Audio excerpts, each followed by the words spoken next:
Assalamualaikum warahmatullahi wabarakatuh. Selamat bertemu kembali anak-anakku kelas 9. Mari kita lanjutkan materi IPS bab 3 tentang mengembangkan ekonomi kreatif. Semoga kalian ada dalam keadaan sehat walafiat, diberkahi dan diberi kemudahan. Pada pertemuan yang sudah lalu kita sudah membahas tentang mengembangkan ekonomi kreatif. Seperti biasa, sebelum lanjut ke materi inti, kalian harus tahu tujuan pembelajaran agar kita fokus pada materi pembelajaran. Tujuan pembelajaran yang pertama, kalian harus dapat menjelaskan pengertian keunggulan mutlak atau absolut. Yang kedua, menjelaskan pengertian teori keunggulan komparatif. Yang ketiga, memberi contoh komoditas unggulan negara Indonesia. Mari kita masuk pada materi inti. Apa itu keunggulan ekonomi bangsa ya? Kita ingat faktor yang mempengaruhi terjadinya perdagangan internasional antara lain adalah keunggulan komparatif dan keunggulan mutlak dari masing-masing negara. Nah, menurut teori perdagangan yang dikemukakan oleh Adam Smith, perdagangan antar dua negara terhadap dua jenis barang akan terjadi jika masing-masing negara mempunyai kekuatan dalam memproduksi barang tertentu. Nah, keuntungan yang diperoleh dua negara tersebut akan mengimpor barang-barang lain dengan harga murah daripada memproduksi sendiri.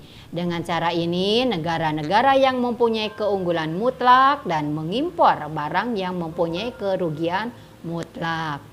Lalu apa yang dimaksud dengan keunggulan mutlak atau keunggulan absolut itu?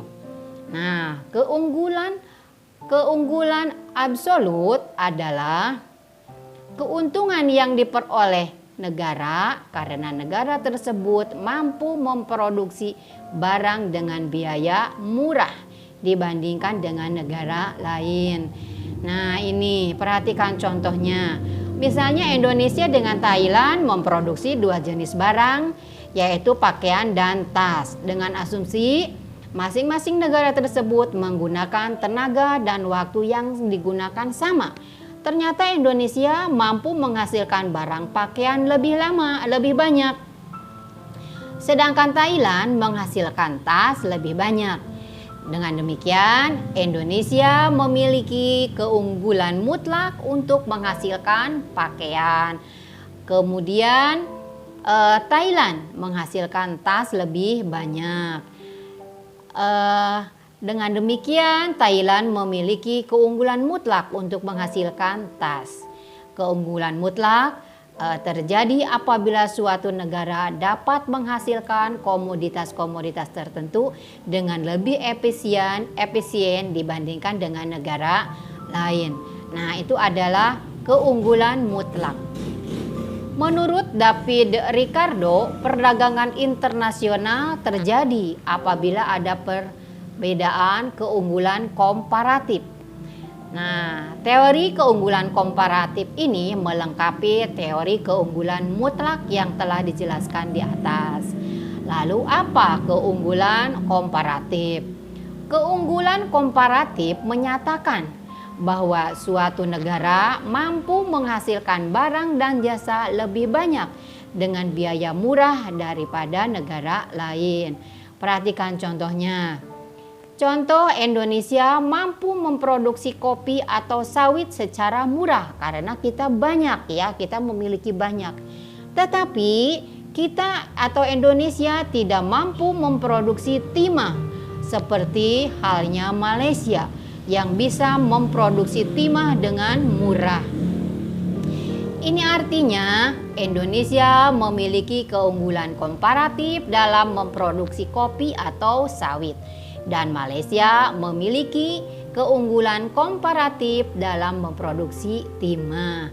Ibu ulangi, keunggulan komparatif adalah suatu negara mampu menghasilkan barang dan jasa lebih banyak dengan biaya murah daripada negara lain. Ya, itu adalah keunggulan komparatif. Nah, sekarang keuntungan dari keunggulan komparatif yaitu dapat meningkatkan standar kehidupan dan pendapatannya jika negara tersebut melakukan spesialisasi produk barang atau jasa yang memiliki produktivitas dan efisien tinggi.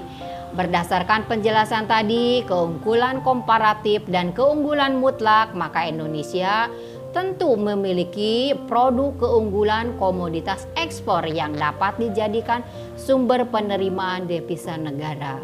Indonesia dengan kekayaan alam yang melimpah sehingga sebagai pemasok komoditas dunia. Masuk pada tujuan pembelajaran 3, kalian harus dapat menyebutkan komoditas unggulan negara Indonesia. Nah, komoditas unggulan negara Indonesia yang dapat memberikan kontribusi bagi pasaran dunia antara lain minyak sawit, karet, kopi, robusta, kemudian beras, kakao, cengkeh, rempah-rempah, timah, batu bara, emas, tembaga, nikel, boksit, biji besi, tekstil, dan kertas atau pulp. Nah, komoditas unggulan tersebut merupakan hasil pertanian dan perkebunan, hasil tambang dan hasil industri. Selain komoditas unggulan pemasok pasaran dunia, komoditas tersebut juga merupakan produk unggulan untuk ekspor di wilayah ASEAN. Itulah materi yang dapat Ibu sampaikan. Kita masuk pada sesi evaluasi. Evaluasi tidak jauh dari tujuan pembelajaran. 1. Jelaskan pengertian keunggulan mutlak atau absolut. 2. Apa yang dimaksud dengan teori keunggulan komparatif? Ketiga, berikan contoh komoditas unggulan negara Indonesia. Untuk materi selanjutnya kita akan membahas tentang pengembangan pusat-pusat ekonomi, di mana saja pusat-pusat ekonomi milik bangsa Indonesia. Demikian materi yang dapat Ibu sampaikan, semoga bermanfaat, wawasan dan pengetahuan kalian semoga semakin bertambah. Ibu akhiri, wabillahi taufik wal hidayah. Wassalamualaikum warahmatullahi wabarakatuh.